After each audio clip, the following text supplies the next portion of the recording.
একটা বাচ্চা নষ্ট হয়েছে 1.5 মাস বলুন না 2.5 মাস বললেন? 1.5 মাস। অর্থাৎ এই কথাটা আমাকে বুঝায়, আমি যা বুঝি সেটা কি? সেটা হলো এই যে এটা আছে, এটাকে আমি একটু শেপটা চেঞ্জ করি। ও এটাই, হ্যাঁ ঠিক আছে।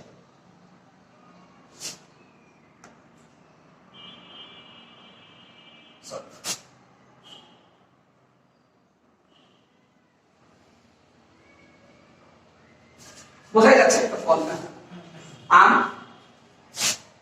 এটা ধরেছে একটা ডালে, ওই ডালের একটা নিজস্ব গাছ আছে, ওই গাছটা আছে মাটিতে, ওই মাটির কোনো শিকড় আছে, আপনার শিকড় বলেন তো? হ্যাঁ, তাহলে এই আমটা কার? এই গাছের। এই গাছটা কার? এই মাটি। এই মাটি কি? এই মাটি তার নিজের এলাকার জলবায়ু, আবহাওয়া, তারপরে আর্দ্রতা, বৃষ্টিপাত, মাটির মিষ্টি ভাব, মাটির নোনতা ভাব নিয়ে এই মাটি। এই মাটিতে এই আম গাছে যেই আম হবে, অন্য দূরের এক মাটিতে এই আম গাছটা লাগিয়ে দিলে সেই আম হবে। যেমন কিনা আপনাদের এই দেশে হাড়িভাঙ্গা আম হয়, আপনারা হাড়িভাঙ্গার নাম শুনেছেন? ওয়ার্ল্ডের মধ্যে ফেমাস একটা নাম, শুধু আমাদের রংপুরে। তাও কি রংপুর মাত্র একটা থানা বদর মধ্যে হাড়িভাঙ্গা। তাহলে কেন অন্য জায়গায় হয় না? এখন রংপুরের অনেক জায়গায় আমের চাষ হয়েছে, কারণ অনেক চাহিদা, কিন্তু বদরুদ্দিনের আম অত টেস্ট, অত মজা, অত সুন্দর আম অন্যগুলো হয় না, অন্যান্য থানায় হয় না। কেন হয় না? মাটি, জলবায়ু, আবহাওয়া। আমি এটা কি বানিয়েছিলাম? একটা ওভাম, একটা মানুষ, একটা প্যাশন। তাহলে এ ছিল প্যাশন। এই প্যাশনটা কি? ফ্রুট। সরি, এটা ফ্রুট। এর নিজস্ব একটা ট্রি আছে। This is tree. এই ট্রি হওয়ার জন্য আর্থের প্রয়োজন।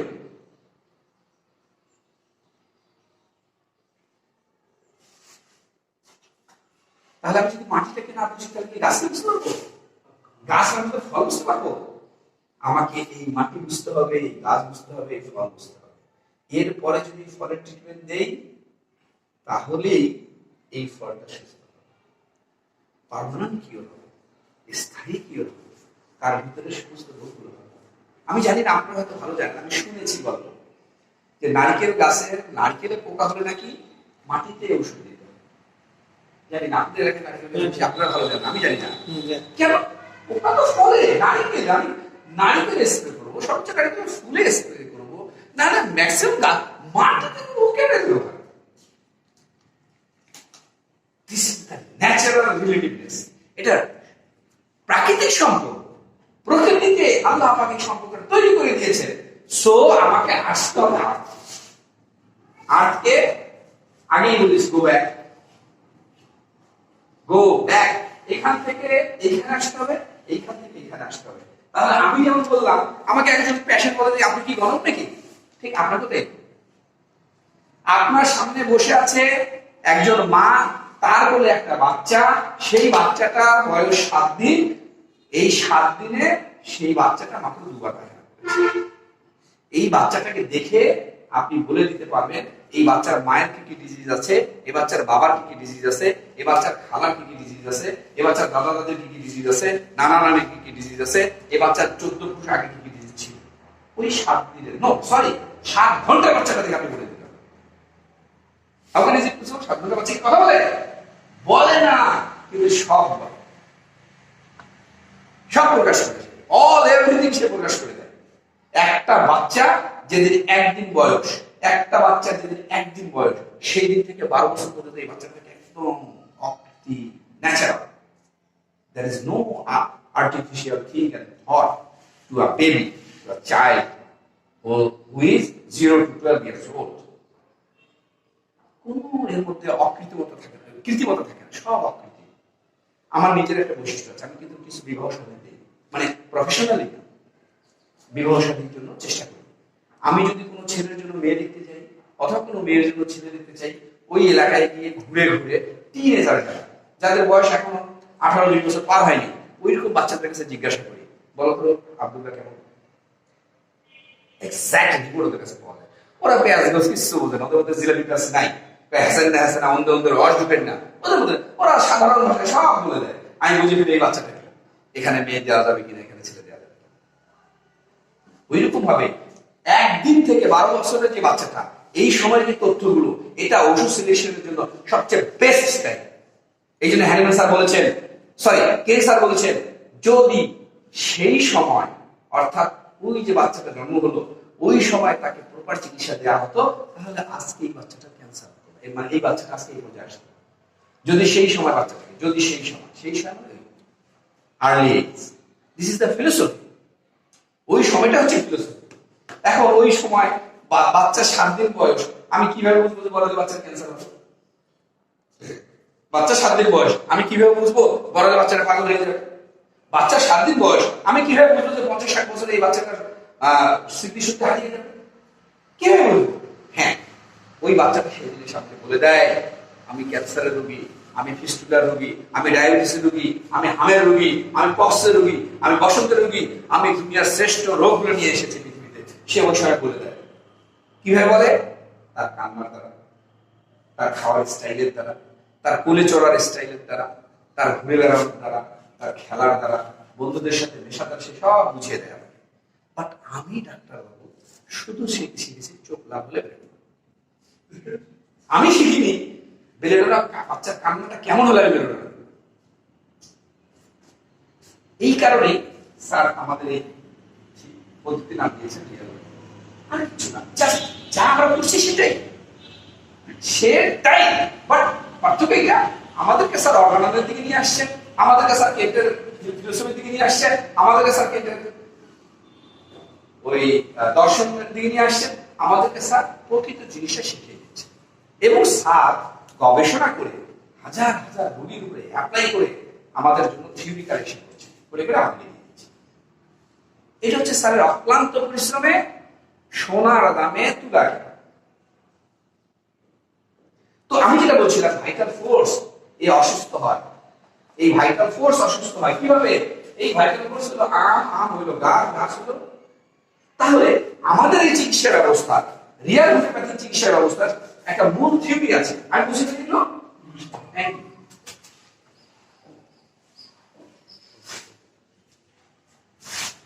আমি পাশাপাশি একটা ছোট্ট কথা বলবো, আপনাদের হয়তো বিষয়টা বেশি ভালো জানা আছে, আমার খুব ভালো জানা নেই, আমি বাংলাটা হয়তো বলতে পারবো, তাও ভুল হবে।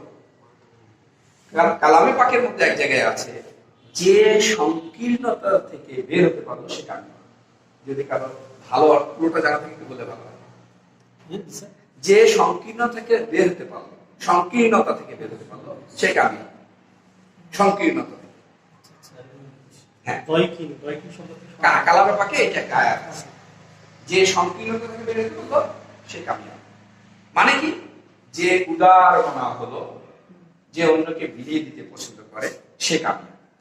সো আমার এই কথাগুলো যদি আপনাদের ভালো লাগে, আমার রিকোয়েস্ট থাকবে হাতে পায়ে দিলে আপনাদের কাছে এটা, যে আপনারা আপনাদের আশেপাশে ভাই যারা, বিশেষ করে আমাদের সহযোগিতা ডাক্তার আজকে এখানে আসতে পারেনি বিভিন্ন ব্যস্ততার কারণে, আপনারা একটু জানেন যে আসলে চিকিৎসাটা এভাবে হয়। যদি বুঝতে না পারো, যে কয়েকটা আমরা দিয়েছি, ঘরে বসে করে দেখবো, ওনাদেরকে এরকম দৌড়ে কষ্ট করে আসতে হবে না।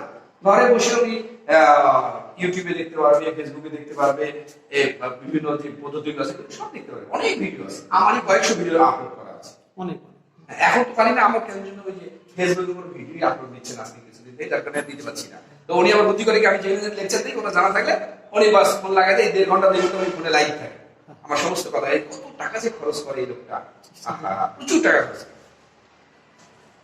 তো এই যে ভাইটাল ফোর্স, তাহলে আমরা ভাইটাল ফোর্স চিনি না। ভাইটাল ফোর্স কি? ক্রোমোজোম ডিএনএ, ক্রোমোজোমের মাধ্যমে আমরা পেয়েছি, ডিএনএ আরএনএ দ্বারা তৈরি এই ভাইটাল ফোর্স। ভাইটাল ফোর্সের জন্ম কিভাবে হয়, আমাদের মধ্যে কিভাবে আসে, মোটামুটি জেনে গেছি। তারপর যদি কারো ভাইটাল ফোর্স কি, হোয়াট ইজ ভাইটাল ফোর্স, এই ব্যাপারে কারো প্রশ্ন থাকে, দয়া করে করলে আমি আরো বলার চেষ্টা করি। প্রশ্নতে পড়ব না, জাস্ট এখন এইটার উপরে হোয়াট ইজ ভাইটাল ফোর্স, এতটুকুর ব্যাপারে কারো কোনো কোশ্চেন থাকলে আমি বলবো, কারণ ভাইটাল ফোর্সে আরো অনেকগুলো কথা বলবো তো। আচ্ছা, তাহলে যেহেতু কোনো প্রশ্ন নেই, আমি নেক্সটে যাবো। ভাইটাল কিছু বলবেন? যেহেতু ভাইটাল ফোর্স আমরা চিনে গেছি কি জিনিস, এখন ভাইটাল ভাইটাল ফোর্সের অসুস্থতা কিভাবে বুঝবো? ভাইটাল ফোর্স যে অসুস্থ হয় কিভাবে বুঝবো? আর ভাইটাল ফোর্স আর আত্মার পার্থক্য বলে দিয়েছে অলরেডি। আত্মার ভাইটাল ফোর্স এক নয়। এখন আমার যে ভাইটাল ফোর্স অসুস্থ হয় আমি কিভাবে বুঝবো? ভাইটাল ফোর্স সুস্থ থাকলে কি হয় আগে এটা জানতে হবে। হু থেকে সুস্বাস্থ্যের একটা সংজ্ঞা দিয়েছে।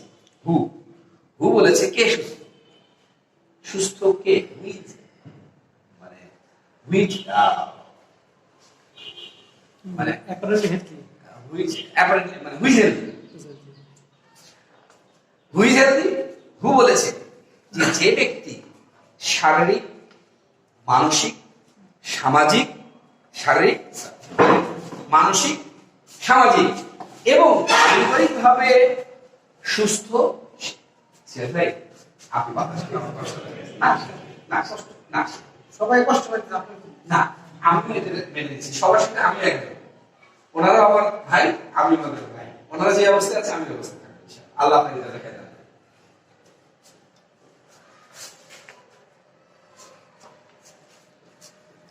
তো ভাইটাল ফোর্স হচ্ছে সুস্থতা হচ্ছে শারীরিক, মানসিক, সামাজিক এবং পারিবারিক ভাবে যে সুস্থ সেই সুস্থ।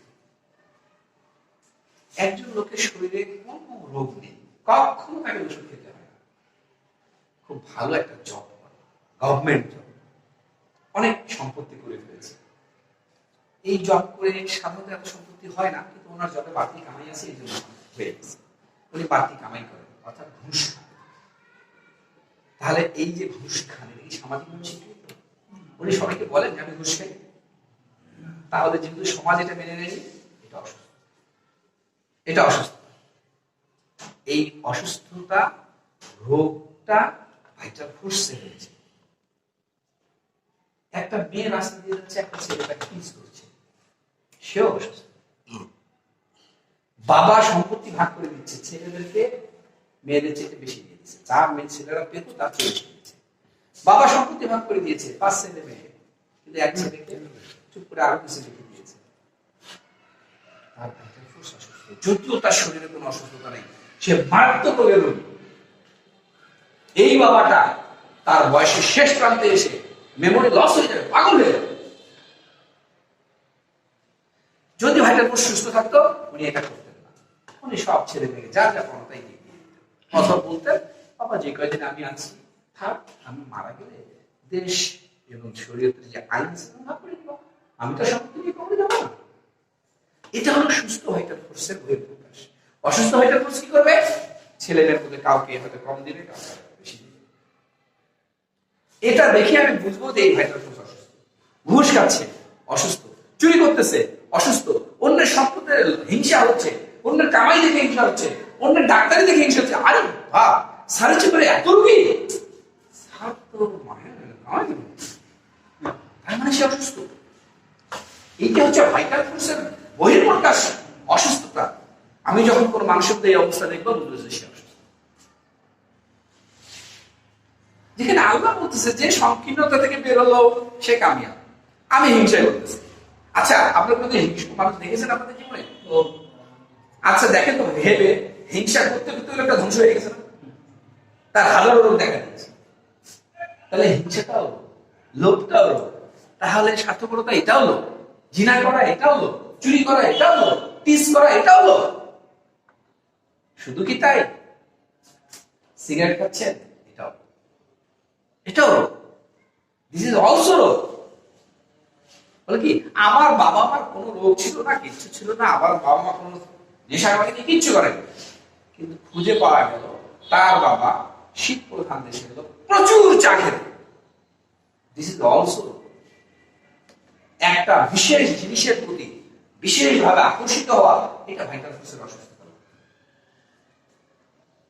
তাহলে ভাইটাল ফোর্স অসুস্থ হলে কিভাবে প্রকাশ করে আমরা জানি না, এটাও হয়ে গেল ভাইটাল ফোর্সের অসুস্থতার লক্ষণ। শরীরে কোনো রোগ আছে তো অসুস্থ হয়ে, রোগ ছাড়াও যে মানুষ অসুস্থ সেটাও বোঝা গেল। তাহলে ভাইটাল ফোর্স কিভাবে অসুস্থ হবে বুঝে গেলাম। এই ভাইটাল ফোর্সের রোগ কতগুলো? ভাইটাল ফোর্সের তো রোগ হয় কতগুলো? ভাইটাল ফোর্সে ডায়াবেটিস হয়? নো। ভাইটাল ফোর্সে ক্যান্সার হয়? নো। ভাইটাল ফোর্সের রেকটাম বা কনস্টিপেশন হয়? না। কি হয়? ভাইটাল ফোর্সের রোগ হয় মাত্র 6টা। বড় বড় মনীষীরা বলেছেন 4টা, আমার স্যার এটার সাথে আরো 3টা যোগ করেছেন 6টা, এবং বাস্তবিক তাই। আপনারাও দেখবেন আপনাদের জীবনে আছে, এবং এখন যখন আমি বললাম দেখবেন হ্যাঁ আছে। 1 নাম্বার, সরি, এই রোগে সে আক্রান্ত। 2 নাম্বার, সাইটোপিক। 3 number, syphilis. 4 number, tubercular diagnosis syndrome, এটা আমি সংক্ষেপে লিখলাম। 5 number, post rabies syndrome, PRS. 6 number, PTS, post trauma syndrome. প্রত্যেকটা আমি আরেকটু বেশি করে বলার চেষ্টা করব, যদিও অনেক সময় হয়ে গেল, আপনাদের হয়তো বা কষ্ট লাগছে। কারণ নেই, আমাকে স্যাররা বলেছিলেন 1 মিনিটের কথা, সেটা আমি 1.5 ঘন্টা পাস করে দিলাম। যাক, আল্লাহ আপনাদেরকে উত্তম যে দেখায় দান করুন। আপনাদের ভালো লাগলেই আমার এই কষ্ট। আমি রংপুর থেকে শুক্রবার জার্নি করে এসেছি ঢাকায়, উইদাউট রেস্ট, ঢাকায় লেকচার দিয়েছি। ওইখান থেকে জার্নি করে এসেছি আপনাদের এখানে, অবশ্য এখানে এসে অনেক সুন্দর একটা রেস্ট হয়েছে। আমার একটা লোক, আমার নিজস্ব একটা লোক সম্পর্কে আপনার এখন জানতে চাইতে আমার জানা লাগবে না। আমি এখন ট্রিটমেন্ট দিতে পারবো, আমার ট্রিটমেন্ট আমি এতটুকু যতটুকু শুনছি তার মাশাআল্লাহ মাশাআল্লাহ সাকসেস। মানে ওই যে আমি বলেছিলাম স্যার, সব আমাদের জানা আছে, সব একটা বাচ্চা জানে যে আমাকে এটা করতে হবে, কিন্তু সে তো ওইটা যে ওই নাম সে জানে না। বাস তাকে নামটা দিয়ে যদি বুঝিয়ে দেওয়া হয়, সেগুলো আগের দিনে হিসেবে কোথায় না। আমাদের সবারই জানা আছে, শুরুতে আমি বলেছি স্যার আমাদের বিষয়গুলো জানা আছে, জাস্ট একটু ডিফারেন্ট অ্যাঙ্গেলে একটু ডিসকাশন হচ্ছে, একটু শেয়ারিং হচ্ছে। এই এখন দেখুন স্যার, এই 6টা রোগ, সরি, সোরামায়, সোরা ছাড়া পৃথিবীতে কোনো মানুষ নেই। যেমন আজকে বাংলাদেশে, আজকে এখন বাজে আমার ঘড়িতে 11টা 38, ঠিক 11টা 40 যে বাচ্চাটা পৃথিবীতে আসবে, বাংলাদেশে জন্মগ্রহণ করবে, ওই বাচ্চার উপরে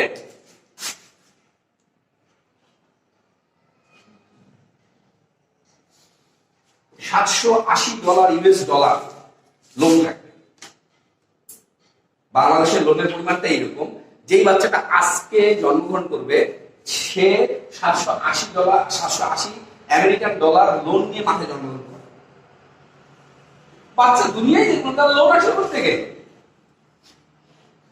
is it possible? Yes possible. ঠিক অনুরূপভাবে যে বাচ্চাটা আজকে পৃথিবীতে এসেছে, সে ফার্স্টলি কিছু না হলে সূরা নিয়ে এসেছে। হ্যানিম্যান স্যার বলেছে সূরাই সকল, বাকিগুলো আপনারা জানেন। পরের একটু যে জননী, সূরাই সকল রোগের জননী। তাহলে সব রোগ আমার শরীরে আছে, যার শরীরে সূরা আছে তার শরীরে বাকি সব রোগগুলোই হবে। যেমন আমরা বলি ডায়াবেটিস হচ্ছে সমস্ত রোগের মা। যার শরীরে ডায়াবেটিস থাকে সে অন্যদের বলে আয় আয় আয়, এখানে খুব ভালো জায়গা, ভালো ঘুমের ব্যবস্থা আছে, ভালো খাওয়ার ব্যবস্থা আছে, ভালো থাকার ব্যবস্থা আছে, আয় আয় আয়। ঠিক সূরা আসলে সকল রোগের মা। সবাইকে বলে ও কামে suitable, this is our habit. সূরার পরে সাইকোটিক, তারপরে সিভিলিটি, এরপরে টিউবারকুলার ডায়াগনোসিস সিনড্রোম, এরপরে post rabies syndrome. Post rabies, যেটা দুটো নতুন, এই জন্য একটু বেশি করে বলছি, পোস্ট র্যাবিস সিনড্রোম। আর এটা হচ্ছে post trauma syndrome. Post trauma syndrome. তাহলে এই 6টা হচ্ছে রোগ। এখন রোগের নাম তো জানলাম, যেমন যখন আমরা প্রথম জীবনে যে কেউ, যেমন এখানে মনে হয় এ তো এগিয়ে গেছে, যাই হোক, আমি আপনি সবাই একদিন প্রথম মনোবিজ্ঞান ডাক্তার ছিলাম, প্রথম দিন চেম্বার খুলেছিলাম। সেই দিন আমার কাছে একটা রোগী এসেছিল, একটা উদাহরণ, রোগীটার গা গরম, কিন্তু ঠান্ডা লাগছে, মোটেও পানি পিপাসা নেই, মাথা ব্যথা করতেছে, চোখ ব্যথা করতেছে। আমরা রোগীটা দেখে মনে করি, আমি দেখলাম রোগীটা কি কি হচ্ছে, মাথা ব্যথা ওষুধ নাকি কাশ হচ্ছে, কাশের ওষুধ, আচ্ছা হাতও বড়, ফির বলে ঠান্ডাও লাগতেছে, কিসের? আসলে বিষয়টা হচ্ছে এটা, বাচ্চাটা যে জ্বর হয়েছে, আমি চিনি না জ্বর কাটে। তো স্বাভাবিকভাবে আমি এলোমেলো সিদ্ধান্ত নেব, যেহেতু জ্বর কাকে বলে চিনি না। এখন আস্তে আস্তে আস্তে সব চেনা শিখে গেছে। এখন জটিল রোগ যদি যখন রুগী এসে তার ভাষায় বলে, আমি বুঝে ফেলে সে কি বলছে। তো এই 6টা রোগ যদি আমরা চিনে ফেলি, তাহলে আমার বাকি চিকিৎসা করে সহজ। এই 6টা রোগ কিভাবে চিনবো? আমি খুব এক একটা রোগ চিনতে এরকম 2-3টা ক্লাস লাগবে, আলোচনা এরকম 2-3টা গ্যাদারিং লাগবে, যেখানে 2-4 ঘন্টা কথা বলার পর এক একটা রোগ চেনা যাবে। কিন্তু উইদিন এ শর্ট টাইম, একদম শর্টকাটে আমি যেটা অল্পে বলার চেষ্টা করছি সেটা হলো, এই শরীর রোগীর হবে ক্যাজমি হবে। ক্যাজুয়াল এরা সবসময় হচ্ছে কি যে কি এই বাকি না শৃঙ্খলতা বেহিসাবি, দ্যাটস রাইট। মানে এদের আরেকটা বৈশিষ্ট্য আমি বলি গল্পচ্ছলে, সেটা হলো খাওয়া দাওয়া ফুর্তি করো, জীবনটা মস্ত করো, স্থির না। নদীর এপার কয়ে ছাড়িয়া দীর্ঘশ্বাস, ও পারেতে সকল সুখ আমার বিশ্বাস। এই মানসিকতার লোক হলে শরীর। খাওয়া দাওয়া ফুর্তি করো, জীবনটা মস্ত করো, এটা হলো শরীর। নিজের মেয়ের বিয়ে, কোনো চিন্তা নাই, চুপ করে জমি বিক্রি আরেকজনের মেয়ের বিয়ে দিচ্ছে। আসলে সমাজের কোনো ব্যাপারে সে সিরিয়াস না, সরি সিরিয়াস না। পরীক্ষা, বাচ্চা ক্লাস 5 পড়ে, এই পড়িস না, পরীক্ষা অনেক দেরি আছে, হইতে হইতে আর পরীক্ষা 7 দিন আগে পড়া শুরু করবো, পরীক্ষা 7 দিন আগে চলে আসছে। আচ্ছা ঠিক আছে, রাতে 10 ঘন্টা খানি পড়ে আবার উঠে কি রে পড়িস না, আরে মা এখন 7 দিন বাকি আছে। হইতে হইতে পরীক্ষার আগের দিন আসিয়া সারা রাত জেগে পড়ে, পড়িয়া পরীক্ষা দেয়, দিয়ে ভাবে এবার তো পরীক্ষাটা ভালো হলো না, আচ্ছা হোক রেজাল্ট হোক, পরের ক্লাসে হেভি সে পড়ালেখা শুরু করবো, এইবার বছরের শুরুতে বই কিনবো, প্রাইভেট করবো, যা ইচ্ছাতে ফাটাফাটি আগামী রেজাল্ট ভালো করবো। রেজাল্ট হলো 20 দিন পর, ততদিনে সব ভুলে গেছে, দেখি বইও কেনার খবর নেই, প্রাইভেটের খবর নেই। আবার ডিসেম্বর চলে আসছে, আবার তাকে বলা লাগে পড়তে বসে, আর বসি। এই যে সিরিয়াসনেস নেই, উদাসীন, এটাই হলো শরীরের লক্ষণ। সে কখনো একটা জিনিসে সন্তুষ্ট থাকে না। ওই যে নদীর এপার কহে ছাড়িয়া দীর্ঘশ্বাস, একটা চাকরি করতেছে, না এটা ভালো লাগে, আরেকটা ধরো, আরেকটা চাকরি আরেকটা ধরো, আসলে আমার সমাজের কোনো কাছে ব্যবসা একটা করতেছে, এটা বাদ, আরেকটা প্রেম করে একটা ছেলে বাদ দেয় আরেকটা ধরে, আরেকটা বাদ দেয় আরেকটা ধরে, একটা প্রেম করে একটা ছেলে বাদ দেয় একটা ধরে। খেলনা একটা কিনতেছে বাচ্চা মানুষ, ফুটবল সবুজ রঙের, কিন্তু বাজারে আরেকটা সবুজ ফুটবল দেখছে সবুজই রঙ, কিন্তু তাও ওটাই চাইছে, ওটা নিয়ে। মানে তারা কে, সে যে কি পছন্দ করে? আমরা বলি না যে কিছু চায় না তাকে দেওয়া চায় না, সে হয়তো চায় না সিঙ্কোনাও, ঠিক যে কিছু চায় না সে কিন্তু সোরা মায়াজুমের মোস্টলি ফার্স্ট গ্রেডের ঔষধ হচ্ছে, মোস্টলি ফার্স্ট গ্রেডের হচ্ছে সোরা, সরি মানে সরি না, একটাই মাত্র ঔষধ এখানে সরি না। এখন আমরা বইপত্রে পড়েছি, আপনারা পড়েছেন, হয়তো কারো কারো মনে প্রশ্ন উঠেছে অথবা ওঠেনি, যদি প্রশ্ন থাকে বলতে পারেন কেন সরি না? সোরার রাজা হচ্ছে সালফার, তাহলে সরিনাম কেন? সরিনামের ক্যান্টের ল্যাবরেটরিতে সরিনাম চ্যাপ্টারে দেয়া আছে, যেখানে সালফার প্রয়োগ করে সোডিয়ামের রোগীর কোনো ফলাফল পাওয়া যায় না, সেখানে সরি হচ্ছে অব্যর্থ মেডিসিন। তার মানে রাজাও যখন হেরে যায় তখন এ হলো মহারাজ।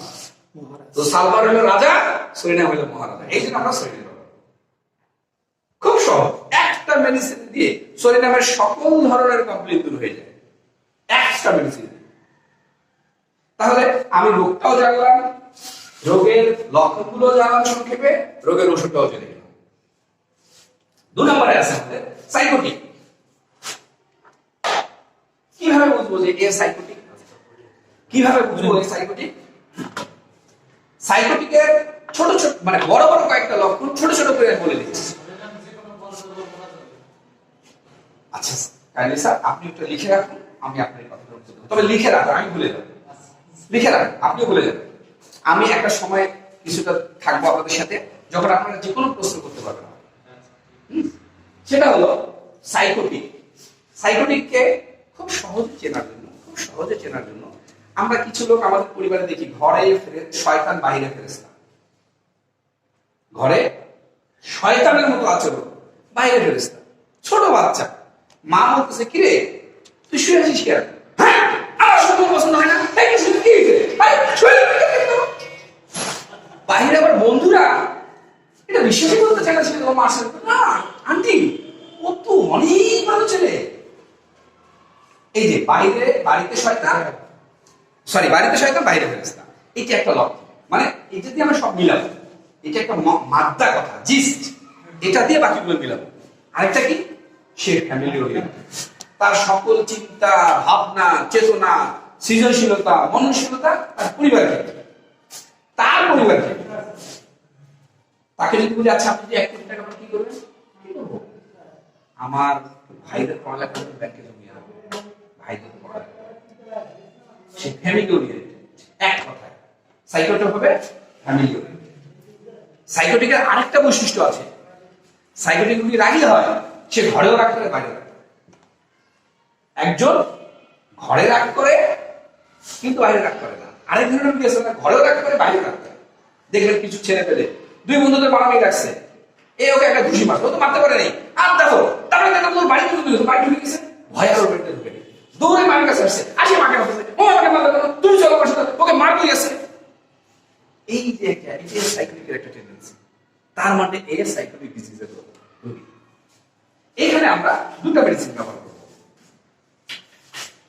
এক হচ্ছে থুজা, আর হচ্ছে মেডোরিনাম। আমি সংক্ষেপে নিলাম জায়গাটা, মেডোরিনাম। থুজা আর মেডোরিনামকে আলাদা করতে গেলে ওই 2টার কথা কাজে লাগাতে হবে। ঘরে শয়তান বাইরে ফেরেশতা, এগুলো থুজা, থুজার চরিত্র এটা। আর ঘরে বাইরে সমান দুষ্ট, সমান রাগ, সমান ইয়ে, এগুলো মেডোরিনাম। এক রাগ দিয়ে আলাদা করা। আরেকটা আছে, সাইকোটিক রোগীরা 2 ধরনের, হয় কথা কম বলে নাই কথা বেশি বলে, ইন্ট্রোভার্ট আর এক্সট্রোভার্ট। সাইকোটিক রোগীরা হয় ইন্ট্রোভার্ট না এক্সট্রোভার্ট। যে ইন্ট্রোভার্ট সে থুজা, যে এক্সট্রোভার্ট সে মেডোরিনাম। থুজা কথা কম বলবে, মেডোরিনাম কথা বেশি বলবে। থুজা জীবনে কাউকে বিশ্বাস করবে না, তার বন্ধুও কম, কারোর সাথে পরিচয় হলে বন্ধুত্ব হয় না, মিশতে মিশতে মিশতে মিশতে অনেক ভেবে চিনতে তারপরে তার সাথে বন্ধুত্ব করে। হ্যাঁ,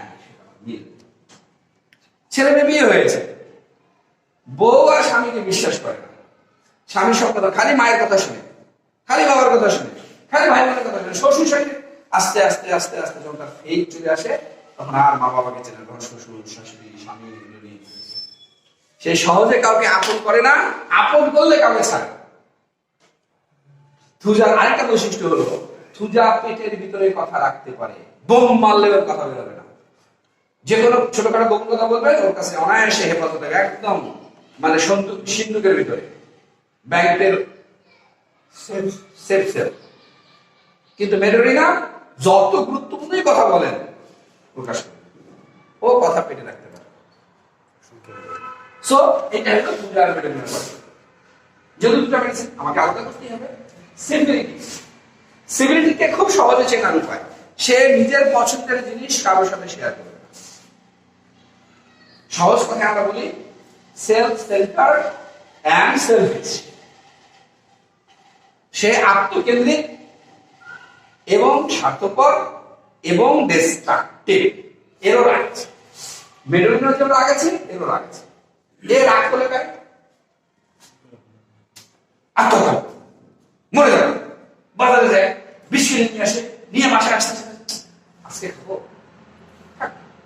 এত সুন্দর জীবনটা যদি পরে কম রাখে, আরো যদি ভালো হয়ে যায়। এটা হলো সিভিলিটি। সে ধ্বংসাত্মক অ্যাটিটিউড, কিন্তু ধ্বংস হওয়ার আগে অনেক কিছু ভেবে শুনে ধ্বংস হয়। আচ্ছা ঠিক আছে, আমি তো আত্মহত্যা করবোই আজকে না, 13 দিন, 13 দিন আসছে, হ্যাঁ যাওয়ার হয়েছে, বাদ দাও, ও আমি আমার আত্মহত্যা করবো। This is civility. সে স্বার্থপর, নিজের খাবার সব, ওই মেয়ে মানুষ, কি নাম আপনার? হ্যাঁ বসে, পিয়া, একটু কষ্ট দিন, হ্যাঁ একটু দাঁড়াদাঁড়ি করতে ভালো লাগে, ওই জন্য পিয়া। পিয়া একটা মেয়ে, সে নিজের খাবার সবাইকে দিয়ে দেয়, নিজে না খেয়ে অন্যকে খেলায়, নিজের কাপড় চোপড় দিয়ে দেয়, নিজের টাকা পয়সা দিয়ে দেয়, সব দিয়ে দেয়।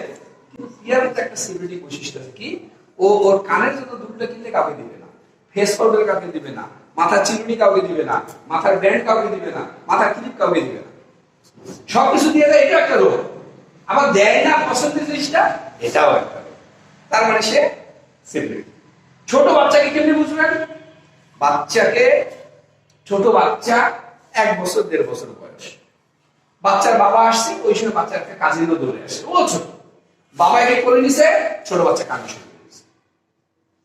পছন্দের লোক অন্য কোনো বাচ্চাকে করে নিলে বাচ্চা কান্না করে, মানে সে স্বার্থপর, সে চায় না যে আমার ভাগে কেউ ভাগ বসে।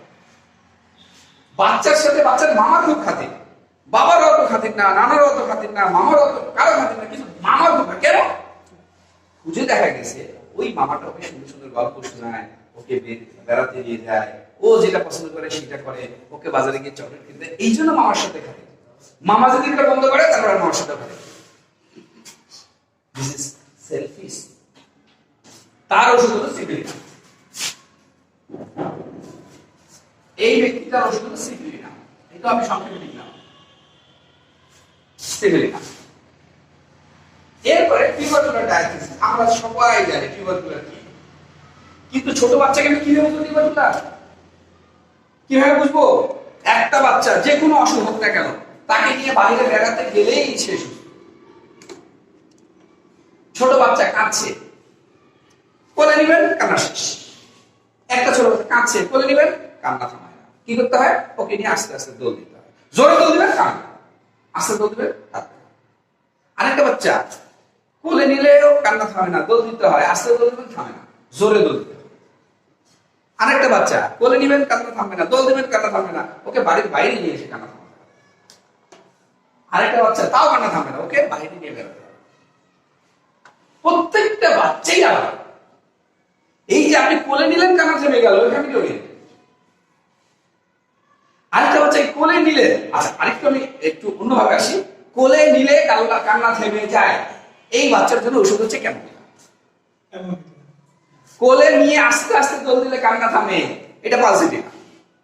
কোলে নিয়ে জোরে দোল দিলে কান্না থামে, আসলে অস্থিরতা বেশি, জোরে দোল দিতে হবে। কোলে নিয়ে বাইরে গেলে কান্না থামে, টিউবারকুলার দিতে হবে।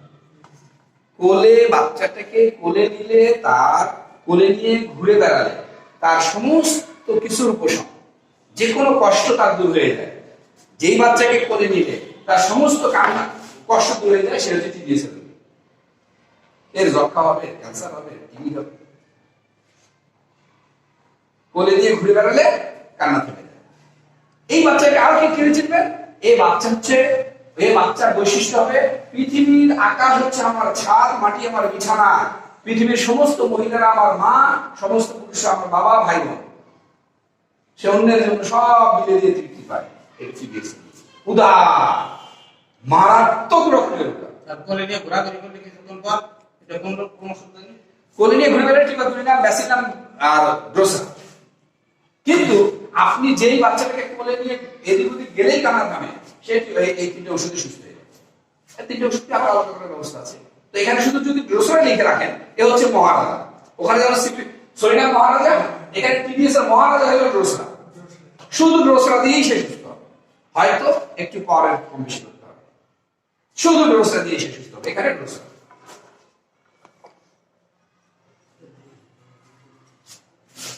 কোলে নিয়ে ঘুরে বেড়ায়, অন্যের জন্য সব করতে ভালোবাসে। আপনি দেখবেন একটা বাচ্চাকে কিছু খেতে দিচ্ছেন, ও লুকায় নিয়ে চুপচুপ করে খাবে। আরেকটা বাচ্চাকে কিছু খেতে দিচ্ছেন, ও নিয়ে মাকে দিয়ে দেবে। আরেকটা বাচ্চাকে কিছু খেতে দিচ্ছেন, নিয়ে মাকে বলবে, মা তুমিও খাও, বোনকে দিবে, ভাইকে দিবে, সবাইকে দিবে। আরেকটা বাচ্চাকে কিছু দিচ্ছেন, কোনো কথা নেই, এদিকে খাবার চলে গেছে, ওরে আমার কাছে দেন তো, মাঠে গিয়ে বন্ধুদেরকে খাওয়াচ্ছে, অথবা তার কোনো একটা পছন্দের বন্ধুকে খাওয়াচ্ছে, অথবা কোনো অসুস্থ দুস্থ বন্ধুকে খাওয়াচ্ছে। এই যে খাবারটা লুকিয়ে দিয়ে বন্ধুর কাছে দৌড় মারলো, এই হলো টিডিএস।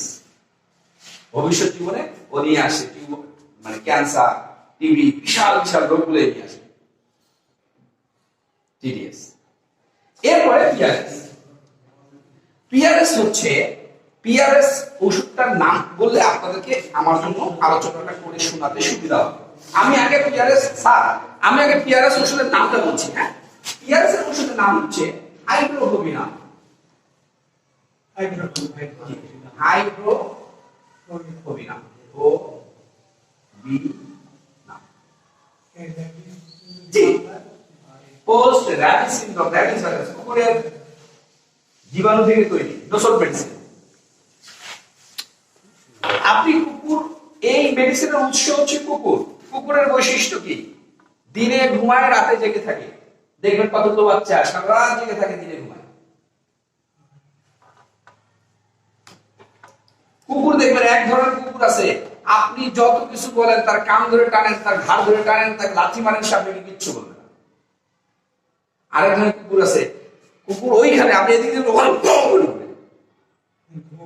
তার মানে হলো এটা যেই বাচ্চাটাকে আপনি দেখবেন কোনো রাগ নেই জেদ নেই গোসা নেই সেই ভালো ক্ষুধা লাগলেও কাঁদে না বিছানায় পোশাক পায়না করছে কাঁদে না পাশের বাড়ির লোক বলে আরে পুরো গ্রামের লোক বলে যে এই বাড়িতে কোনো বাচ্চা ছাড়া বুঝতেই পারি না খুব ভালো খুব লক্ষ্মী বাচ্চা আমার নো এটা হরিবল অসম্ভব রকমের ভালোটাই হচ্ছে অসম্ভব রকমের খারাপ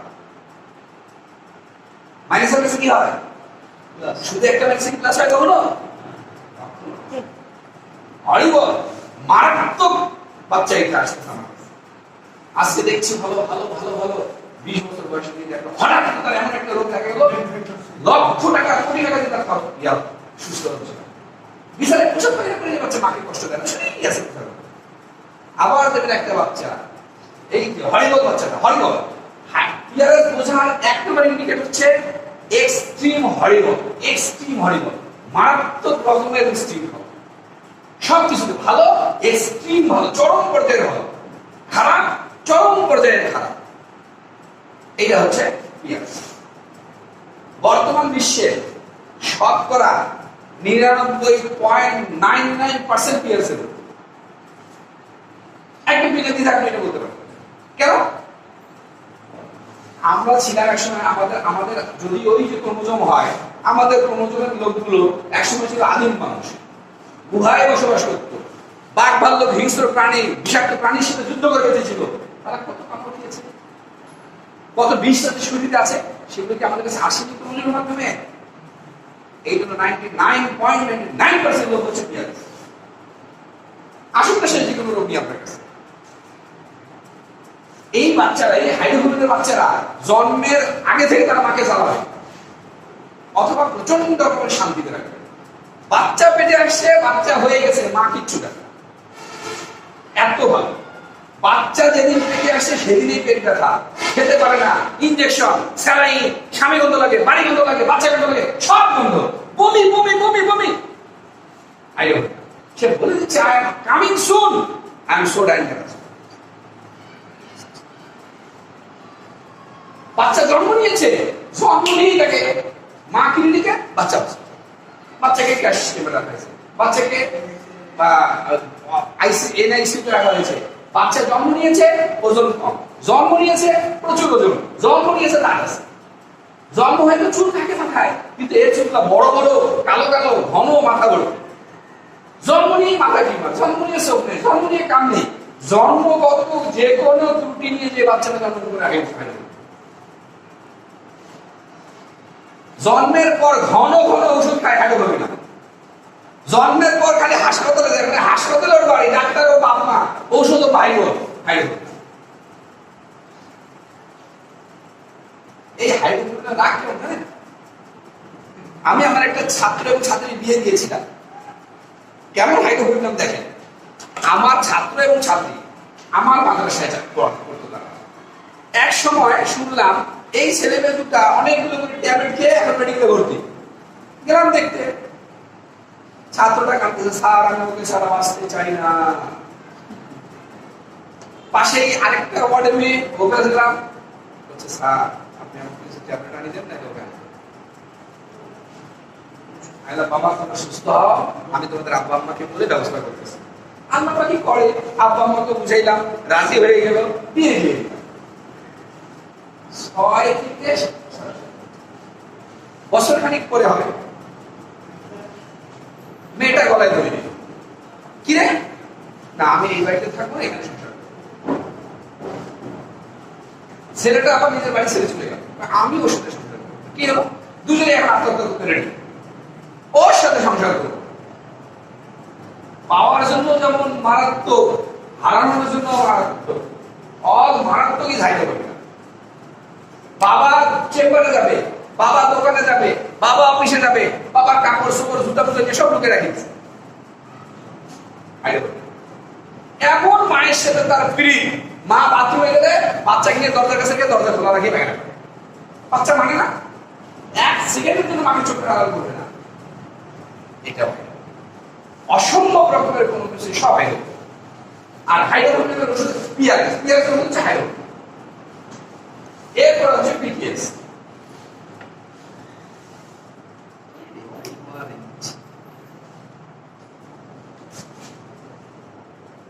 পিটিএস, পিটিএস এর ওষুধ হচ্ছে দুটো, সিবি কার্বোভেজ, কার্বোইনহিবিটস। স্যার কার্বোভেজ এবং কার্বোইনহিবিটস, এটা এই ঔষধের উৎস থেকেই আমরা মূলত এই রোগকে চিনতে পারি। এটা বংশগতভাবে অর্জিত রোগ বটে, কিন্তু নিজেরাও অর্জন করতে পারে। কারণ চ্যাপ্টারে কেন সাথে ম্যাথমেটিক্যাল লেখা আছে from since not well being, from since not well being, সেই থেকে আর ভালো নেই। সেই থেকে জানেন ডাক্তার সাহেব, আমার প্রথম বাচ্চাটা হওয়ার পর থেকে আজকে 15 বছর চলছে, কোনো দিন আমি বুঝতে পারি না কাকে সুস্থ পাবো। জানেন ডাক্তার সাহেব, আমার ওই চাকরিটা চলে যাওয়ার পর থেকে আমার একের পর এক রোগ লেগেই আছে, এটাকে কখনোই রোগ হয় না। পোস্ট ট্রমা সিনড্রোম, আঘাত, আঘাতজনিত লক্ষণের ঔষধ হচ্ছে কার্বোভেজ এবং কার্বোইনহিবিটস। এরা হচ্ছে মহারাজা, আঘাতের মহারাজা। আপনার কাছে আঘাতে রোগী এসেছে, কি বলে আমার পায়ের উপর ইট পড়ে গিয়েছে, আমরা সাধারণভাবে আর্নিকা দেখি, এখন আমরা কার্বোভেজ দিয়ে দেবো, মারাত্মক হয়ে যাচ্ছে। কি আমার পায়ের উপরে ধারালো অস্ত্র পড়ে কেটে গেছে, কি দিব, ধারালো অস্ত্র পড়ে কেটে গেছে, হাইপেরিকাম, স্টাফিসিডিয়া, ধারালো অস্ত্র স্টাফিসিডিয়া, আমি কার্বোভেজ দেবো। আমার হাতের ভিতরে বড় একটা সুই ঢুকে গিয়েছে, লিডাম বল, আমি দেবো কার্বোভেজ। এই কার্বোভেজই এটাকে দূর করবে। এ হচ্ছে মহারাজা, লিডাম দূর করবে, কিন্তু লিডাম ওটা রেশ রেখে দেবে। ওই যে পরে বলেছি, prescribing for the result of the disease, causes changes the result of the disease, but not in the sickness, except its except progresses. কিন্তু যখন আমি কার্বোভেজ দেবো, পুরো দমে এই রোগ। কার্বোভেজ দেওয়ার পরেও যদি রোগের কোনো রেশ থাকে, কার্বোইনহিবিটস হচ্ছে কার্বোভেজের অসম্পূর্ণ কাজকে সম্পূর্ণ করে। হ্যারিসের হারবার্ট, কি হারবার্ট বাবা, রবার্ট হারবার্ট, ওনার বইয়ে উনি লিখছেন যে কার্বোভেজের অসম্পূর্ণ কাজকে কার্বোইনহিবিটস সম্পূর্ণ করে। কার্বোভেজ কাজ করছে না কার্বোইনহিবিটস। এই 6টা রোগ, এই 6টা রোগের 8টা মেডিসিন, এই 6টা রোগের যে বৈশিষ্ট্যগুলো যদি আমি জেনে দিকে ট্রিটমেন্ট করতে পারি, এই 8টা মেডিসিন দিয়েই জগতের সমস্ত ট্রিটমেন্ট করতে পারবো। এখন প্রশ্ন আসতে পারে, হ্যানিম্যান স্যার এতগুলো ওষুধ দিল, আমি কেন 8টা ব্যবহার করবো? এইটা কোন এটা কি অর্গান ভিত্তিক আছে? অর্গানের কোথাও না, অর্গানের কোথাও নেই। হ্যানিম্যান স্যার সহ যারা হোমিওপ্যাথিক ঔষধ আবিষ্কার করেছেন, তাদের মধ্য থেকে যত ঔষধ এসেছে, নেটে সার্ভিসে পাওয়া যায় নিয়ার অ্যাবাউট 7,500 মেডিসিন, 7,500 মেডিসিন। আমি এই কথা জানি না, কিন্তু আমার ভিতরে এতটুকু আত্মবিশ্বাস আছে, আমি চ্যালেঞ্জ করে বলতে পারি বাংলাদেশে একজন ডাক্তার নেই যে এই 7,500 মেডিসিনের নাম শুনছে।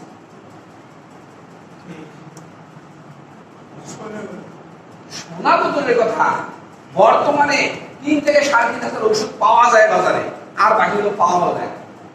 3 থেকে 3,500 দূরের কথা, আমাদের দেশে 1 থেকে 1,000 ওষুধ পাওয়া যায়, আর বাকিগুলো পাওয়াই যায় না। তাই কি আমরা হোমিওপ্যাথি করছি না?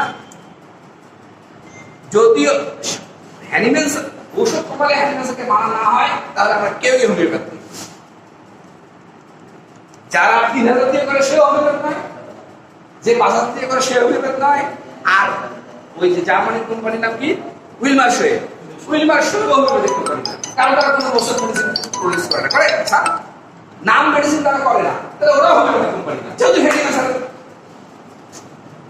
আসলে তার আসল কথা হচ্ছে আমি একজন রোগীকে, আমি আমার সামনে যে রোগীটা আছে তাকে চিকিৎসা করে কতটুকু সুস্থ করতে পারছি। মেডিসিন কয়টা ব্যবহার করলাম, কি ব্যবহার করলাম, এটা বড় কথা নয়। এবং পৃথিবীর যে কোনো বড় বড় ডাক্তারের কাছে যাবেন, দেখবেন তারা হাতে গোনা মাত্র কয়েকটা মেডিসিনের উপরেই বেশি রোগী ট্রিট করে, লেকচার দেয় অনেক, ট্রিট করে মাত্র কয়েকটা। আমি অনেক বড় বড় ডাক্তারদের সাথে আল্লাহ পাক মেশান্ত হয়ে গিয়েছে, ইন্ডিয়া যেহেতু যাই সবসময়, বহু বড় বড় ডাক্তারদের ক্লাস করেছি, তাদের সঙ্গে বসে এসেছি, এই 15টা 20টা 21টা 30টা, এরপর কিন্তু লেকচার দেয় অনেক, বই লেখে অনেক।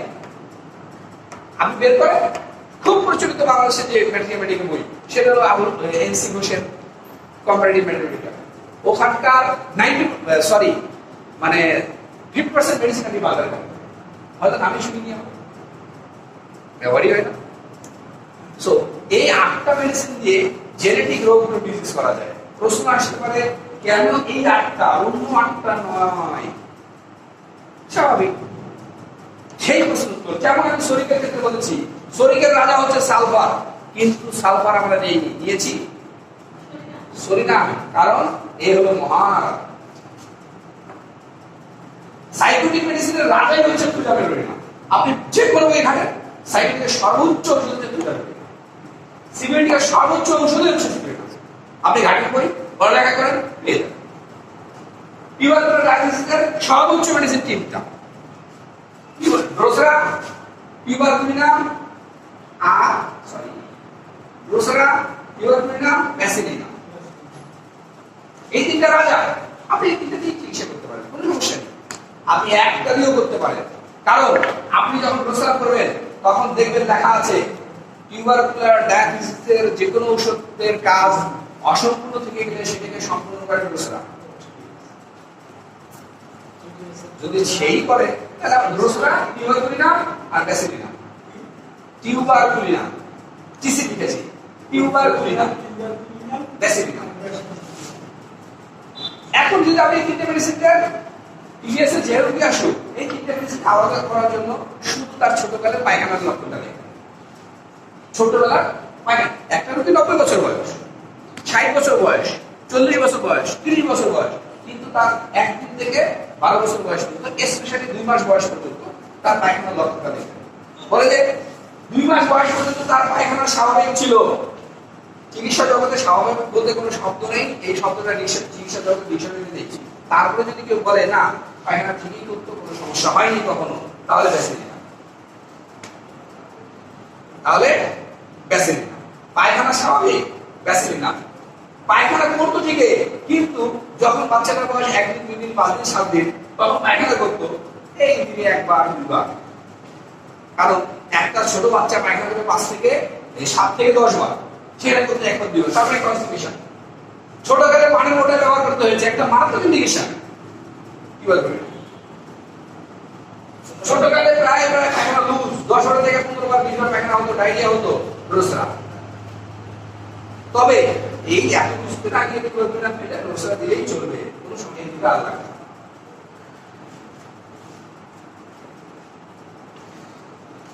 এই ছিল আজকে আমার আলোচনার মোটামুটি কথাগুলো শেয়ার করা।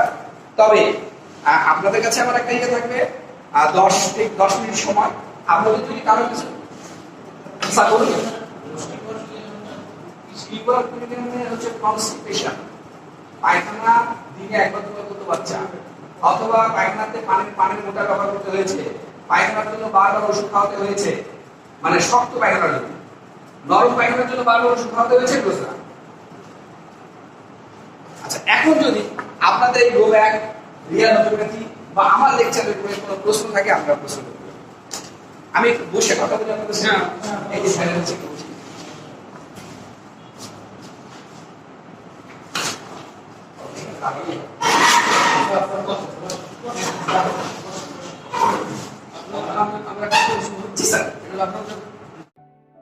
ডিয়ার ভিউয়ার, আপনারা যারা হোমিওপ্যাথিক চিকিৎসা সম্পর্কে জানতে, বুঝতে ও চিকিৎসা নিতে আগ্রহী এবং হোমিওপ্যাথির খুঁটিনাটি বিষয় ও গবেষক ডাক্তার শ্যামল কুমার দাস স্যারের সকল প্রকার আপডেট সবার আগে পেতে চান, তারা আমাদের চ্যানেলটি এখনই সাবস্ক্রাইব করুন।